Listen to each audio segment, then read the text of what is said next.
வணக்கம். நான் சாந்தி வெற்றிவேல். நம்ம பஞ்சபூதங்களை வரிசையாக பார்த்துட்ருக்கோம். நிலம், நீர், நெருப்பை பற்றி பார்த்துட்டோம். இப்போ இந்த காற்றுக்கு வந்திருக்கோம். உங்களுக்கு இதெல்லாம் பிடிச்சிருக்கா இல்லையான்னு கண்டிப்பாக எனக்கு கமெண்ட் போட்டு இன்னும் வேறு என்ன ரகசியம் தெரியணுன்றதையும் நீங்கள் சொன்னீங்கன்னா நிச்சயமாக உங்களுக்கு நான் அதை பற்றி விவரமாக சொல்லுவேன். இப்போ காற்றோட ரகசியம் இதை நீங்கள் பார்த்துருக்கீங்களா? கண்ணுக்கு தெரியாது. ஆனால் இது நினச்சா ஒரு நொடியில் உலகத்தில் எல்லா உயிரையும் அழிக்கக்கூடியது. யோசிச்சு பாருங்கள், எவ்வளோ அதிசயம் பாருங்கள். உயிர் சக்தியானது இது எல்லா சக்தியையும் அழிக்கக்கூடியது. பஞ்சபூத ஸ்தலங்களில் காற்றுக்குரிய தலம் திருக்காளஹஸ்தி. இங்கே இந்த காளஹஸ்தியில் ஒரு கோவில், அதான் இந்த திருக்காளஹஸ்தி கோவிலில் கருவறை இருக்குது. இந்த கருவறை மூடி இருக்கும், ஜன்னல் கிடையாது. ஆனால் இந்த கருவறையில் ஒரு அகல் விளக்கு மாத்திரம் எப்போவும் எரிஞ்சிட்ருக்கும். ஆனால் அந்த எரியிற விளக்கு காற்றுல நல்லா அசையும். எப்படிங்க அது? இந்த ஆச்சரியெல்லாம் தமிழ்நாட்டில் மாத்திரம்தான் நம்ம பார்க்க முடியும். இந்த விளக்கோட அதிசயம் காற்று இல்லாமல் எப்படி அசையும்? அப்போ உங்களுக்கு இதிலேயே புரிஞ்சிருக்கும், காற்று எல்லா இடத்துலையுமே நிறைஞ்சிருக்கு, அது இல்லாத இடமே இல்லை. ஏறத்தாழ இறைவனும் அப்படிதாங்க. நம்ம எங்கே இருந்தாலும் அவருக்கு இந்த காற்று மாதிரி தெரிஞ்சிடும். சூரிய ஒளி எப்படி போக முடியாத இடத்துக்கு கூட நுழையுது. இது எல்லாமே இந்த இறை சக்திக்கு உட்பட்டது தான். அறிவியல் சம்பந்தமாக விஷயம் சொல்லணுன்னா, இந்த காற்றுல 21% குறைவாக தான், அதாவது 21% தான் ஆக்சிஜன் இருக்குது. ஆக்சிஜன் கம்மியாக இருக்குது. நைட்ரஜன் 78% அதிகமாக இருக்குது. இது துல்லியமான சமநிலை. இது குறைஞ்சிட்டா பூமியில் யாராலையும் உயிர் வாழ முடியாதுங்க. இந்த காற்று இல்லைன்னா உங்கள் குரல் கூட வெளியில் கேட்காதுங்க. ஏன், நான் இன்றைக்கி ஒரு அறையில் உட்காந்து பேசுகிறது கூட உங்களுக்கு கேட்காது. நாம் பேசுகிறது இந்த காற்றோட அதிர்வலை தான் கொண்டு போய் சேர்க்குது. இதுக்கு வடிவமே கிடையாது. அப்போது இதால் எப்படிங்க இவ்வளோ சாதனை பண்ண முடியுது? ஆமாங்க, காற்று பழைய காலத்தில் புராணத்துலலாம் இந்த மலையை பறக்க வைக்கும். உங்களுக்கு இது அதிசயமாக கூட இருக்கும். ஆனால் சித்தர்களுக்கு இது தெரியும். இந்த மலையை தகர்க்கக்கூடிய சக்தி இந்த காற்றுக்கு இருக்குது. பிரளயத்தில் இந்த காற்று பயங்கரமாக செயல்பட்டுச்சுன்னா இங்கே இருக்கிற மலை அங்கே போயிடும், அங்கே இருக்கிற பூமி இங்கே வந்துடும். இடத்தையே மாற்றக்கூடிய சக்தி இருக்குது. உங்களுக்கு கூட சில பழமொழி சொல்லுவாங்க, ஒரு காற்றடிச்சா கீழே இருக்கிற இலை மேலேயும் போகும், மேலே இருக்கிற கோபுரம் கீழேயும் வரும். இதை வச்சு தாங்க சொன்னாங்க. அவ்வளோ சக்தி வாய்ந்த இந்த காற்று மனுஷனுடைய உடம்பில் எங்கெங்கே இருக்குது. இது சுவாசப்பை, நரம்பு எல்லாமே இந்த காற்றோட கட்டுப்பாட்டில் தாங்க இருக்குது. நம்ம சுவாசிக்கும் ஒவ்வொரு மூச்சும் பிரபஞ்சத்தோடு நடக்கும் ஒரு உரையாடல். இதை தான் இந்த மூச்சை சீர்படுத்தி நம்ம கட்டுக்குள்ளே வச்சுக்கிட்டு இந்த பிராணாயாம் அப்படின்ற ஒரு மூச்சு பயிற்சியை பண்ணோம்னா இரத்த அழுத்தத்தை குறைக்கலாம், மனசை ஒரு நிலைப்படுத்தலாம். சித்தர்கள் கண்டறிந்த விஷயங்க இது. இது உடலில் இருக்கிற சக்கரம் என்னன்னு தெரியுமா? அநாகதம் சக்கரம். இது காற்றோட தொடர்புடையது. இது அன்பு, கருணையை மையமாக பார்க்குது. இது உடம்புல எங்கே இருக்குது? உங்கள் இதயத்தில் தாங்க இருக்குது. இது வரைக்கும் யாருமே பார்க்காத அதிசய தகவல். அதாவது இந்த ரகசியத்தை யாருமே பார்க்கல. அது என்ன? கார்பன் டை ஆக்சைடை இந்த மரங்கள் எடுத்துக்கிட்டு ஆக்சிஜனாக மாற்றி கொடுக்கறது தான். இந்த ரகசியம் யார் கண்ணுக்கும் தெரியாது. ஆனால் மரம் ஆக்சிஜன் கொடுக்குது. இந்த பரிமாற்றத்தினால தான் காற்றுன்றது நமக்கு உயிர் வாழ வைக்குது அப்படின்றது நம்மளுக்கு புரியுது. இது வெறும் வாய்வு இல்லைங்க, அது நம்ம எண்ணத்தை சுமந்துட்டு போய் ஒரு ஊடகமாக. அதனால தான் அந்த சில வீட்டில் சொல்லுவாங்க, காற்று வாக்கில் செய்தி வரும் அப்படின்னு. இதெல்லாம் இதை வச்சு வந்தது தான். காற்று ஒரு உயிரோட்டம். ஒரு நிமிஷம் உங்களுக்கு மூச்சை கவனித்து பார்த்தா நீங்கள் பிரபஞ்சத்தோடு இணைஞ்சிருக்கிறத உணர்வீங்க. உங்கள் மூச்சு சீரானா உங்கள் வாழ்க்கை சீராகும். உங்களுக்கு நிறைய பேர் சொல்லி கொடுத்துருப்பாங்க, மூச்சை கவனி, பேச்சை குறை. அந்த மூச்சை நம்ம எப்போ கவனிக்கிறோமோ அப்போ நீங்கள் உங்களை கவனிக்க தொடங்குறீங்க. உங்களை கவனிக்க தொடங்கிறதுனால உங்களுக்கு அந்த பிரபஞ்சத்து கூட பேசக்கூடிய வாய்ப்பு கிடைக்கிறது இந்த மூச்சு பயிற்சி தான். இதுக்கும் ஒரு கதை இருக்குது. ஒரு குழந்தை தன்னுடைய அம்மா கிட்ட வந்து, அம்மா கடவுள் எங்கே இருக்கார் அப்படின்னு கேட்டுச்சு. அதுக்கு அவங்க அம்மா, இருக்காரு, எனக்கு காட்டு அப்படின்னாங்க. இப்போ வீசுது பாரு காற்று அப்படின்னாங்க. எனக்கு காட்டு அப்படின்னுச்சு. அவங்க சொன்னாங்க, காற்று வீசுறது உனக்கு உணர முடியுதா? தெரியுது, ஜில்லுன்னு என் முகத்தில் வந்து படுது. அந்த உணர்வு தான் காற்று. அது கண்ணுக்கு தெரியாது, உணர மாத்திரம்தான் முடியும். இது தாங்க நம்பிக்கை தாங்க வாழ்க்கை இருக்குது. நம்ம ஒன்றுத்தையும் நம்பணும். இது நடக்கும், இது முடியும், இது செய்ய தெரியும். தெரியாதது எதுவுமே கிடையாது. உடஞ்சதை கூட உருமாற்ற முடியுங்க. நம்ம எந்த இடத்துலையும் உடஞ்சிடாமல் இருக்கணும். அதுக்கு சரி, இப்போ இந்த காற்றோட சக்தியை புரிஞ்சுக்கிட்டீங்க. இதோட இன்னொரு பக்கத்தை நம்ம தெரிஞ்சுக்கணும் இல்லையா? இது எங்கே இருந்தாலும் ஒளியை சுமந்துக்கிட்டு வரும் அப்படின்னு நான் சொன்னேன். அப்போது இது வந்து எப்படி வாகனம் இல்லாமல் இந்த ஒளியை சுமந்துக்கிட்டு வருது? நம்ம கேட்குறது, இப்போ நான் பேசுகிற வார்த்தை நல்ல விஷயம் உங்களுக்கு வந்து சேர்றதும் இந்த காற்று தான். ஆள் நடமாட்டம் இல்லாத இடத்துல நமக்கு சில அழுக்குரல்கள், சிரிக்கிறது, பேசுறது, இதெல்லாம் காற்றோட அதிர்வலையில் தான் இது நம்மக்கிட்ட வந்து மோதுது. ஏன்னா இது அங்கே ஏதோ ஒரு ஆன்மா துன்பப்பட்டதை நமக்கு கொண்டு வந்து சொல்லுது. இது எவ்வளோ ஆச்சரியமான விஷயம் பாருங்கள். இந்த காற்று எல்லா இடத்துலையும் இருக்குது. சில விஷயங்களை உங்களுக்கு கிட்ட கொண்டு வந்து சேர்க்குது. உங்களுக்கே தெரியாத சில நேரம் உங்களை நடுங்கவும் வைக்குது. இந்த ஆத்மாக்கள் பேசுகிறது, கேட்குற வைக்கிறது. இந்த காற்று உங்கள் காதில் ரகசியமாகவும் சில விஷயத்தை சொல்லும். இன்னொரு விஷயமும் இதில் சொல்லலாம். இப்போ நம்ம கூட இணைஞ்சு வாழ்ந்தவங்க, ரொம்ப நாள் நம்ம கூடவே இருந்து மறைஞ்சவங்க, இவங்க இறந்த அப்புறம் நீங்கள் உட்காந்து அழுகும்போது காற்று மூலியமாக வந்து உங்களுக்கு ஏதாவது ஒரு தகவலை சொல்லுவாங்க. நிச்சயமாக இயற்கை இதை செஞ்சுக்கிட்டு தாங்க இருக்குது. நீங்கள் அழுகும்போது ஜில்லுன்னு ஒரு காற்று உங்களை கடந்து போகும்.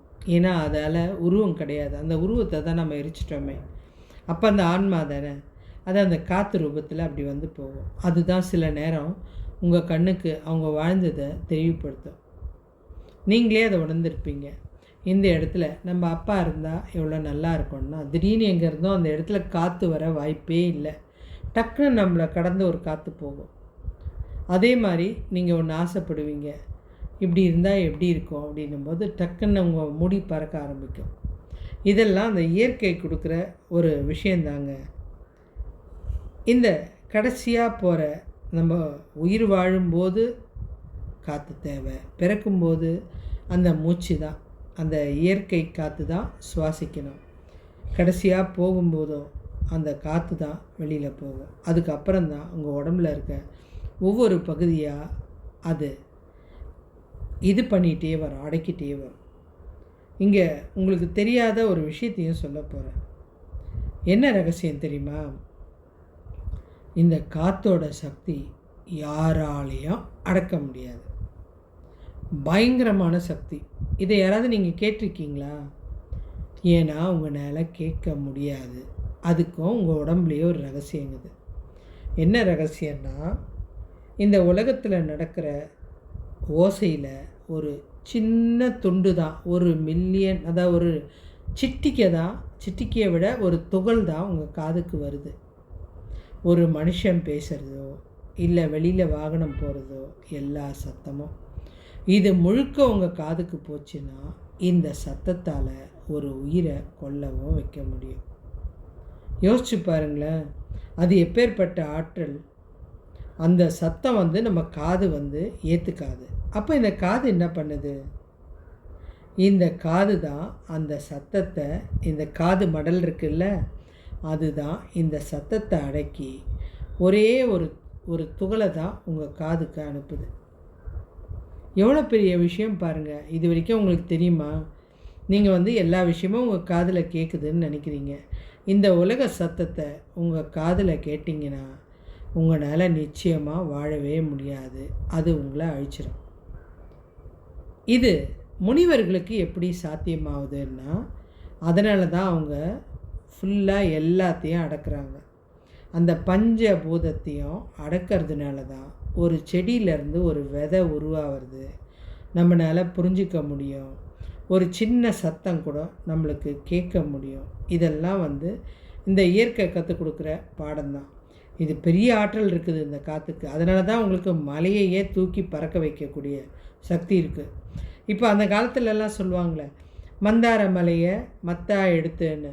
யார் கொண்டு வந்தா? எல்லாம் இந்த காற்று தான் கொண்டு வந்து அனுப்பி வைக்குது. அப்போ இந்த மலைக்கெல்லாம் காற்று இருந்திருக்கு. அதாவது பறக்க வச்சுருக்குது இந்த காற்று மலையெல்லாம். அது அந்த ரகசியம் நீங்கள் புராணங்களை படிச்சிங்கன்னா உங்களுக்கு தெரியும். புராணத்தில் நிறைய மலை இங்கேருந்து அங்கே போயிருக்குது, அங்கேருந்து இங்கே வந்திருக்குது. இதெல்லாம் நிறைய ரகசியம் நடந்திருக்குதுங்க. இது பேராற்றல் சக்தியை உங்கள் காதுக்கு போகாமல் தடுக்கிறதுக்கு முக்கிய காரணம் உங்களுடைய காது மடல். இப்போ உங்களுக்கு புரிஞ்சிச்சா இந்த காதோட சக்தி? இந்த காதுக்கு இன்னொரு சக்தியும் இருக்குது. இதை நீங்கள் சில வாசனைங்க மூலமாகவும் உணர முடியும். இந்த காற்று தான் அந்த வாசனையை கொண்டு வரும். ஒரு இடத்துல ஒரு சித்தர் தியானம் பண்ணுறாருன்றது கூட அந்த வாசனை தான் உங்களுக்கு சொல்லும். இது ஒரு மனதாக நீங்கள் செயல்பட்டு அதை உணர்ந்தீங்கன்னா இறையருள் நிச்சயமாக இருக்கிறத உங்களுக்கு உணர்த்தும். இறைவனுக்கும் அந்த காற்று மூலியமாக தான் ஆகாரமே போகுது. அது எப்படிங்க காற்று மூலியமாக ஆகாரம் போகுது? நீங்கள் என்னமோ நேரடியாக பார்த்தா மாதிரி சொல்கிறீங்க. கோவிலில் எப்படிங்க கொடுக்குறாங்க உணவை? நல்லா யோசிச்சு பாருங்கள். சுட சுட கொண்டு வருவாங்க சாப்பாடை. அந்த சிலையோட முன்னாடி கொண்டு ஒரு நிமிஷம் திறந்து மூடுவாங்க. அந்த ஆவி போதில்ல, அந்த காற்று தாங்க அது உணவாக எடுத்துக்குது. அதுக்கப்புறம்தான் இறைவன் சாப்பிட்ட அந்த பிரசாதம் நமக்கு வழங்கப்படுது. அதனால தான் அந்த காலத்தில் முன்னோர்கள், நான் முன்னோர்கள்னு சொல்கிறதுக்கு இதெல்லாம் அவங்க தெரிஞ்சதுனால தான் இதை பண்ணியிருக்காங்க போல இருக்குது. சாதம் வடித்ததுமே முதல் சாதத்தை எடுத்துகிட்டு போய் ஒரு கிண்ணத்தில் வச்சு ஆவி பறக்க சாமி முன்னாடி வச்சுருவாங்க. நீங்கள் பழம், ஒரு அறுசுவை உணவெல்லாம் சாமிக்கு வைக்க வேண்டியதே கிடையாது. இது மாதிரி எடுத்துன்னு போய் வச்சா ஒரே செகண்டில் அந்த ஆவி அந்த சாமிக்கு போயிடும். அந்த ஆவி மூலியமாக, அந்த காற்று மூலியமாக அந்த சாமிக்கு போயிடும். பூக்கள் ஏன் நிறைய போடுறோம்? இந்த வாசனை தான் உங்களுக்கு அந்த கடவுள்கிட்ட கொண்டு போகிற சக்தி. வந்திருக்கிறது யாருன்னு தெரியும். இதுக்கு வேறு எந்த சக்தியும் தேவையில்லைங்க. இது உணரக்கூடிய ஒரு விஷயம். இது நம்முடைய எண்ணங்களை அனுப்பிக்கிட்டே இருக்கும். நீங்கள் மனசில் என்ன நினைக்கிறீங்களோ பல மைல் தூரம் வரைக்கும் இது அனுப்பும். சில நேரம் இது பிரமிப்பாக கூட இருக்கும். நீங்கள் இந்த நிமிஷம் நமக்கு பிரியமானவங்க ஃபோன் பண்ணால் நல்லா இருக்கும்னு நினைக்கும்போது இந்த காற்று எவ்வளோ சுறுசுறுப்பாக அடுத்த செகண்டே அவங்க மனசில் சேர்த்து உங்களுக்கு உடனே அங்கேருந்து ஒரு ஃபோன் வரும். ஐயோ, நான் நினச்சேன், நீ எப்படி பண்ணணும். இதை தாங்க அதிர்வலை, அவ்வளோ வேகத்துக்கு போகக்கூடியது. சரி, நீங்கள் அமாவாசைக்கு சாப்பாடு முன்னோர்களுக்கு படைக்கிறீங்க. முன்னோர்கள்னால் நம்ம வீட்டு பக்கத்தில் இருக்காங்களா? கிடையாது. பல லோகம், 7 14 லோகத்தை தாண்டி இருக்காங்க. எப்படி ஒரே செகண்டில் அவங்க வராங்க? எல்லாமே இந்த ஆத்மா தான். இந்த ஆத்ம ரகசியம் இந்த காற்று மூலியமாக தாங்க இருக்குது. இது இல்லைன்னா நம்மளால் வாழ முடியாது. இது செய்கிற நன்மையை பார்த்திங்கன்னா, இதை சுவாசிக்கும்போது, மூச்சு பயிற்சி செய்யும்போது நம்ம புத்தியை தெளிவாக்கி நமக்கு நீண்ட ஆயுளையும் அறிவையும் யோசிக்கக்கூடிய திறனையும் கொடுக்கும். இது கோபப்படுற தருணமாக இருக்குதுங்க. காற்றை மாசுபடுத்துனீங்கன்னா, இல்லை அகங்காரத்தோட உலகத்தில் இருக்கிறவங்க நடந்தால் இதனால் நோய்கள் அதிகமாக பரவும். மூச்சு திணறல், நரம்பு தளர்ச்சி இதெல்லாம் வரும். இதனால் ஞாபக மறதி வரும். இதெல்லாம் கோபத்தால், அந்த காற்று நம்ம மேலே வச்சுருக்க கோபத்தால் வர்றது. இது கோபப்படும்போது சூறாவளியாக மாறி புயலாகவும் மாறி உங்களை இருக்கிற இடமே தெரியாமல் போயிடும். இந்த புயல் போச்சுன்னா வரும்போது உங்களுக்கு எதுவுமே தெரியாது. ஏதோ நடக்குதுன்னு மாத்திரம் தெரியும். ஆனால் போன சுவடியை பார்க்கும்போது இத்தனை மரத்தை எப்படி வேரோட பிடுங்கிட்டு போச்சுன்றது ஒரு அரக்கம் செய்ய வேண்டிய வேலையை இந்த சாதாரண கண்ணுக்கு தெரியாத ஒரு காற்று செய்யுது. எத்தனை மரம் நீங்கள் விழுந்ததை பார்த்துருக்கீங்க? மழைலாம் சரியறதை பார்க்குறீங்க. இது எல்லாம் மழையை எப்படிங்க மனுஷன் நினச்சா கூட ஒன்றுமே பண்ண முடியாது. ஒரு காற்று சரியை வச்சு போகுதுன்னா அது எவ்வளோ பிரம்மாண்டமான ஆற்றல்.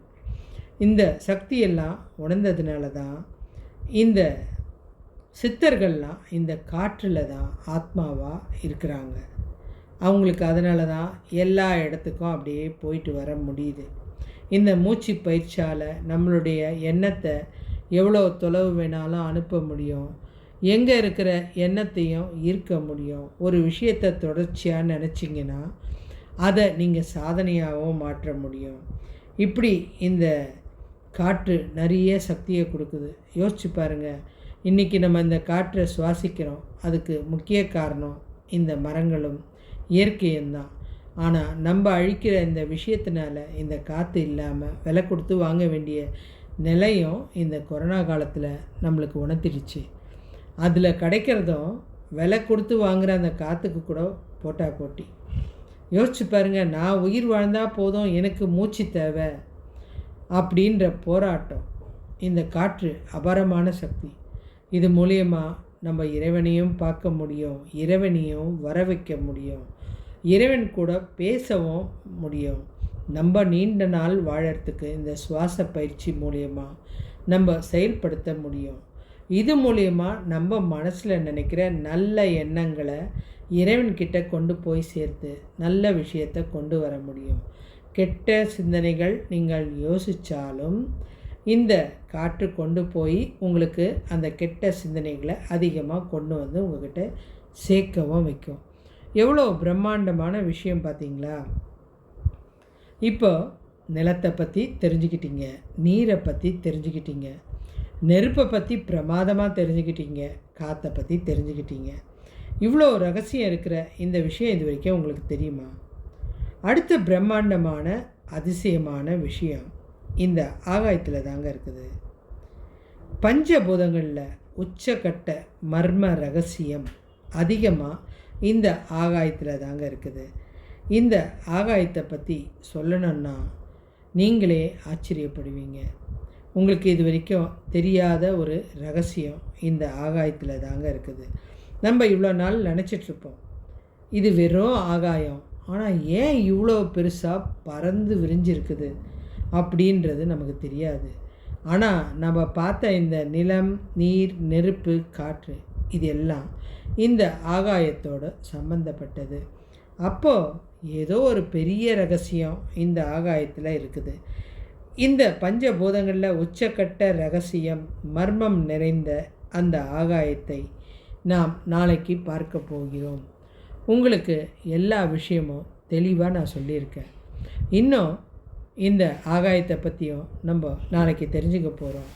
பஞ்சபூதத்தையும் தெரிஞ்சுக்கிட்டிங்கன்னா அதை எப்படி நீங்கள் அடக்கி ஆளணுன்ற ரகசியமும் உங்களுக்கு தெரிஞ்சிடும். ஏற்கனவே உங்களுக்கு பிரபஞ்ச ரகசியம் இருக்குது. பிரபஞ்சத்தில் இன்னும் உங்களுக்கு தெரியாத ரகசியத்தையும் இனி வரும் பதிவுகளை நான் சொல்ல போகிறேன். அதுக்கு முன்னாடி இந்த பஞ்சபூதத்தை முடிக்கணுமே. இந்த காற்றை பற்றி தெரிஞ்சுக்கிட்டீங்க. இனி காற்றை நீங்கள் எப்படி பாதுகாக்கணுன்றதையும் முடிவெடுங்க. இன்னொரு விஷயமும் நான் இதில் சொல்லணும் உங்களுக்கு. இப்போ நம்ம குழந்தைங்களுக்கு சொத்து சேர்த்து வைக்கிறோம். எதுக்காக? அவங்க நல்லா வாழணும், காலங்காலமாக உட்காந்து சாப்பிடணும் அப்படின்னு தான் ஒவ்வொருத்தருடைய நினப்பாகவும் இருக்குது. உட்காந்து சாப்பிட மூச்சு வேணும் இல்லை? அப்போ என்ன பண்ணுங்கள், நீங்கள் சொத்து சேர்த்து என் குழந்தை வாழணுன்னும் போது உங்கள் வீட்டை சுற்றி ஒரு 10 மரம் இல்லை ஒரு 20 மரம் நட்டு வச்சுருங்க. கண்டிப்பாக உங்கள் குழந்தை அந்த சொத்தை அனுபவிக்கும். அதாவது அந்த சொத்தை அனுபவிக்கிற வரைக்கும் அது வாழும். எப்படின்னா, நீங்கள் தான் இயற்கையை நல்ல காற்று வர மரத்தை நட்டு வச்சுருக்கீங்களே 20, இது ஆட்டோமேட்டிக்காக அவங்களுக்கு சுவாசத்தை குடிக்கும். இதனால் அவங்க உயிரோடு நீண்ட நாள் வாழ முடியும். உங்களுக்கே தெரியும், உயிர் வாழ நல்ல மரங்கள் இருக்குது. வேப்ப மரம் இதெல்லாம் நல்ல மரங்கள். அந்த மாதிரி புனிதமான மரங்களை உங்கள் வீட்டுக்கு அருகிலேயோ இல்லை உங்கள் வீதியிலேயோ நட்டால் கூட உங்களால் கண்டிப்பாக ஒரு 10 ஜீவன்கள் வாழும். இப்போ நாளைக்கு நம்ம ஆகாயத்தில் பிரம்மாண்டம் மர்மம் அதை பற்றி நம்ம தெரிஞ்சுக்க போகிறோம். சேனலை சப்ஸ்கிரைப் பண்ணுங்கள். காத்திருங்க.